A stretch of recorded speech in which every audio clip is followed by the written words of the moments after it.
American Prospect has obtained documents from Aipac's annual policy conference that reveal the organization's lobbying strategies, which of course are extreme and overwhelmingly favor the interests of Israel over our own country.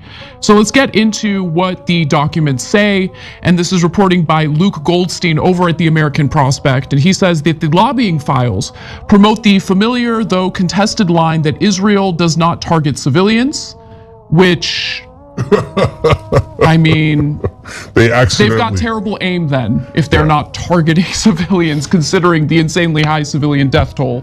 But the other thing I wanted to just bring up, especially considering the claim that they're not, targeting civilians, remember the UN Relief and Works Agency, also known as UNRWA, had a facility near Rafah, and the IDF just attacked it. 5 people so far that we're learning have died.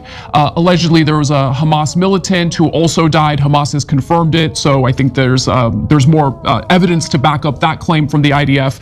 But UNRWA had also shared exactly where they were with the IDF to ensure that they would be safe and that they wouldn't be shelled or bombed, and they were bombed anyway. So that was just one of the more recent examples.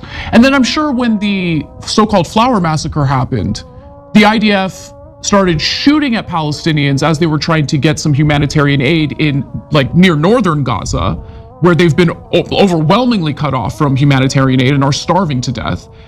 When the IDF was shooting at those people, they weren't targeting the civilians, right?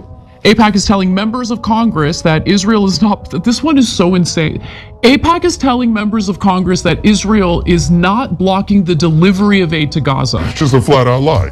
And that reports that people are starving in Gaza are false. These people are evil. They're just evil, Cenk. Aipac is evil. Yeah. It's evil. Even the US government, which is firmly on Israel's side no matter what, acknowledges that Israel is blocking humanitarian aid into the Gaza Strip. How does it work to the point where you convince yourself, you dehumanize human beings so effectively in your mind that you could literally see the images of them starving?